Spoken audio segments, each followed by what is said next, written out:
show. Pretty, get ready now, go, cat, go, but don't you step on my blue suede shoes. Well, you can do anything, say on for my blue suede shoes. You can knock me down, step on my face, slam my name all over the place. Do anything that you wanna do, but honey, lay off of my shoes and don't you step on my blue suede shoes. Well, you can do anything but lay off of my blue suede shoes. Well, it's one for the money, now two for the show. Three, get ready, now go, cat, go, but don't you step on my blue suede shoes. Well, you can do anything but lay off of my blue suede shoes. Go.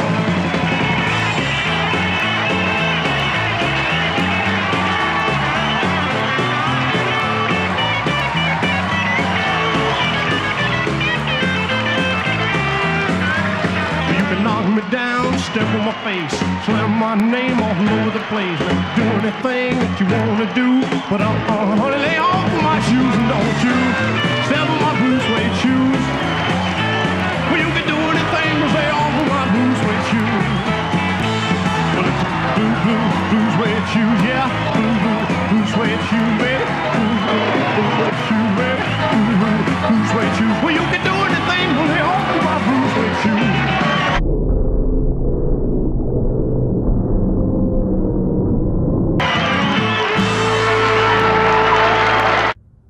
It is as I said, Mr. Spock. Inventory registers every torpedo. Yet the databanks insist we fired.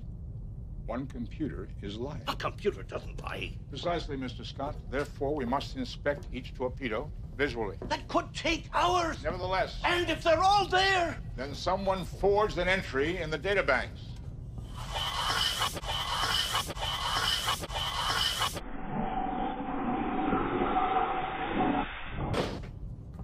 Gorkon's daughter has been named Chancellor. It was on the news. I bet that Klingon bitch killed her father. Her own father. It is an old story, sir. Yeah, they don't place the same value on life as we do, Spock. You know that. Take my word. She did not shed one bloody tear. Hardly conclusive, Mr. Scott, since Klingons have no tear ducts. Lieutenant, any response from Starfleet since our dispatch? Yes, sir. And? Commander Uhura is experiencing technical difficulty, sir. Curious. Very well. For 24 hours, we'll agree this conversation did not take place. A lie? An omission. But in 24 hours, we won't have a clue where Captain Kirk is. I know precisely where he will be. You do? Where? Oh, that's awesome! Quiet, boys. Oh, sir! Before I show you this, you must promise me you will not use this knowledge unless you're in severe danger.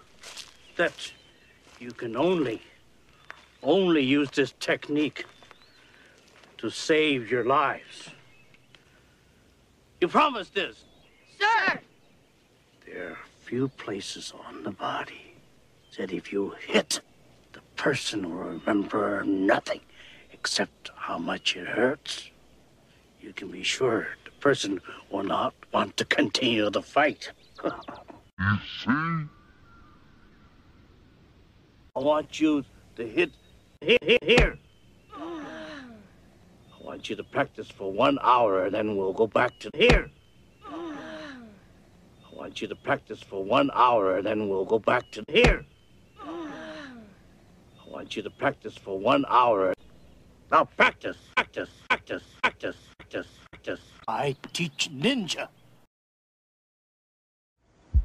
To understand the cinema of John Carpenter, you needn't look further than one of the opening scenes of one of his earliest efforts, Assault on Precinct 13. Hey, this is regular vanilla. I wanted vanilla twist.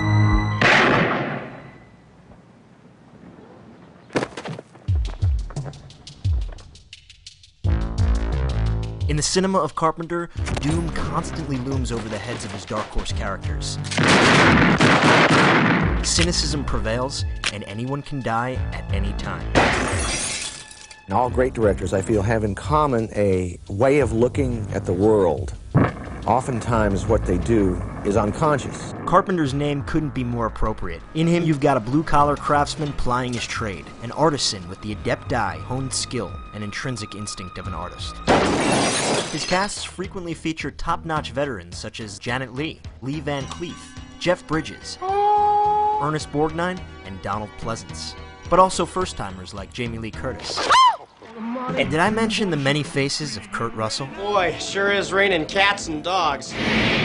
With Escape from New York, Carpenter stretched the low-budget buck maybe more ambitiously than any filmmaker had before, and gave to the world the gift of Snake Plissken. Don't fuck with me. When Plissken returned 15 years later, it was like he hadn't changed a bit. But the movie-making climate certainly had, and the big-budget Escape just didn't have the charm of its underdog original. Gotta be kidding.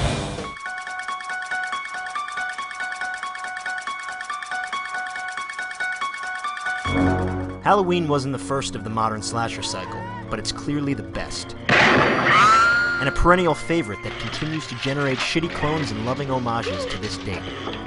What's the boogeyman? As a matter of fact, it was.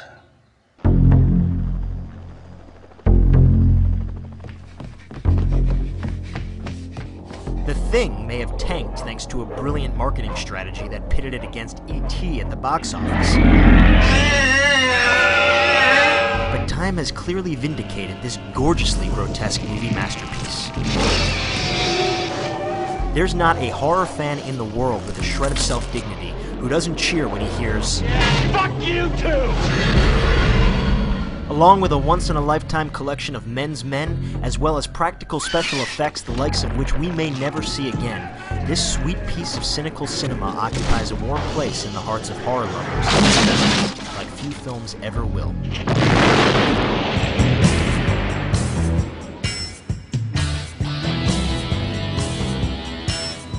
They Live is about the Reagan Revolution being controlled by aliens from another galaxy. This prime piece of popcorn movie making has got more great one-liners. I have come here to chew bubblegum and kick ass, and I'm all out of bubblegum. More fuck yeah moments with more heart and soul than most multiplexes have on a given weekend. Not to mention, the most epically long fight scene in film history.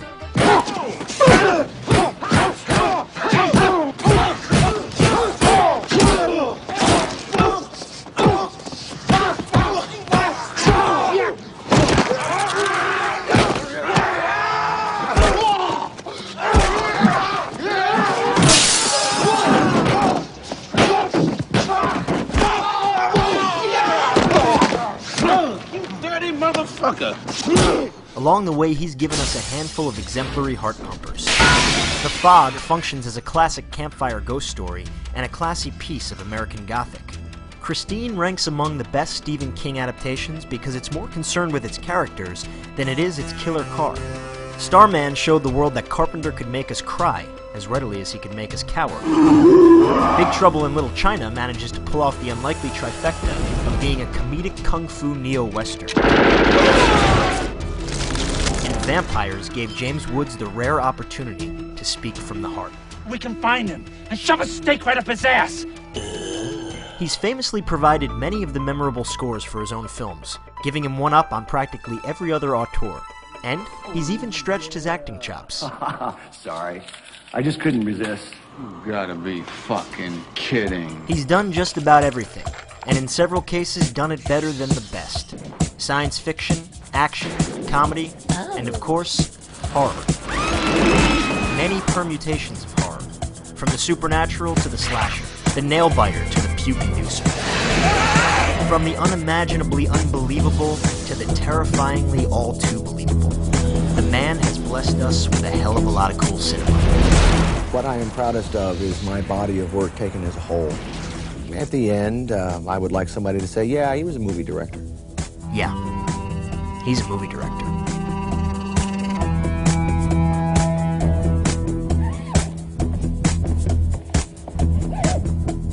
99.